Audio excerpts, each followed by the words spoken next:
एक बिन माँ बाप की लड़की थी। अपने ननिहाल में पाल पोस कर बड़ी हो रही थी।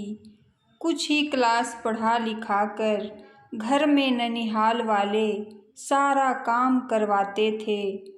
कभी कभी साग सब्जी लेने बाजार जाती रहती थी। एक दिन उस लड़की से कहीं उसका रुपया गिर गया।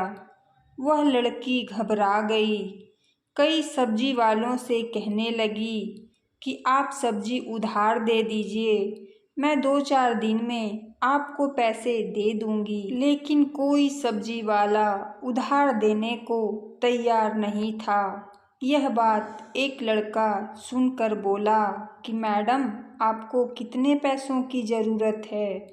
उसने 500 की नोट निकाल कर देते हुए बोला कि आपके पास जब हो जाएगा तो वापस कर देना। लड़की बोली कि सर, आपको कहाँ खोजूंगी? लड़का बोला कि मैं बहुत बड़ा आदमी नहीं हूँ।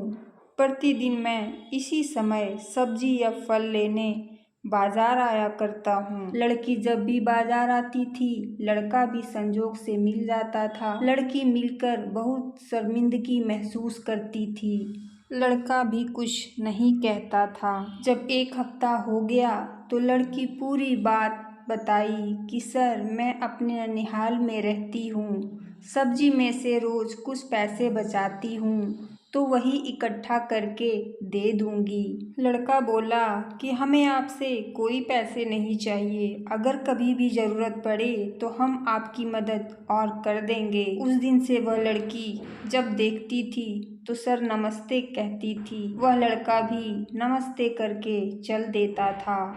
लेकिन उस लड़के से वह मिलकर बहुत खुश होती थी। लड़का भी उस लड़की से मिलने के बहाने आया करता था। कभी कभी लड़की के ननिहाल वाले ताने मारते थे कि जवान हो गई है, मर भी नहीं गई, अब तो शादी का सारा खर्च हम लोग को ही उठाना है। एक दिन उस लड़की ने उस लड़के से बोली कि सर, क्या आप अपने घर झाड़ू पोछा मारने के लिए मुझे रख लेंगे?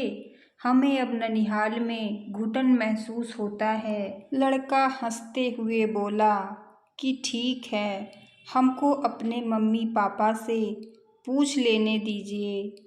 संजोग देखिए, वह एक ज़रूरी काम से बाहर चला गया। लड़की जब भी बाजार आती, उसी लड़के को उसकी नज़रें ढूंढती थी। वह लड़की निराश होकर सोच ली कि आज अगर वह लड़का नहीं मिला तो आत्महत्या कर लूँगी। अजीब संजोग देखिए, उस दिन वह लड़का तब तक दिखाई दे दिया। लड़की उस लड़के को देखकर अपने आंसुओं को रोक ना सकी और नम आँखों से बोली कि सर, आप कहाँ चले गए थे? लड़की के नम आँखों को देख लड़का बोला कि आपसे एक बात बोलूं, आप नाराज़ तो नहीं होंगी?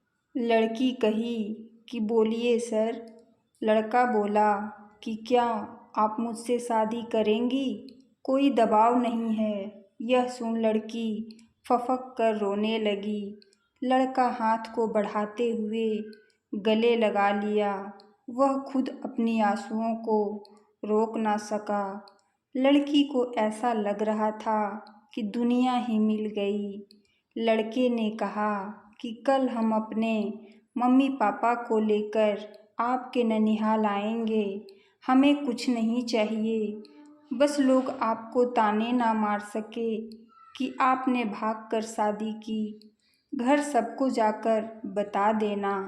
फिर भी लड़की घर पर कुछ नहीं बता पाई। अचानक एक बहुत कीमती कार खड़ी होती है।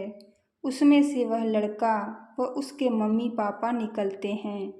लड़की के ननिहाल वाले चौंक गए। वह बोले कि आप सब? लड़के की मम्मी पापा बोले कि आपकी भांजी का हाथ मांगने आए हैं।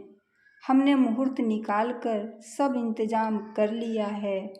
आप केवल लड़की लेकर आना। हमारे बारे में अगर जानकारी करना चाहते हो तो पता कर लेना। शहर का सबसे बड़ा रईस हूँ, मुझे कुछ नहीं चाहिए। हमारे लिए दुल्हन ही दहेज है। लड़के के मम्मी पापा अपने सारे खर्च से बड़ी धूमधाम से विवाह की। वह लड़की ससुराल पहुंचकर घर में अपने सास ससुर के मरते वक्त तक बहुत सेवा व देखभाल की। अगर आप लोगों को मेरी स्टोरी पसंद आई हो तो लाइक एंड सब्सक्राइब ज़रूर कीजिएगा प्लीज़।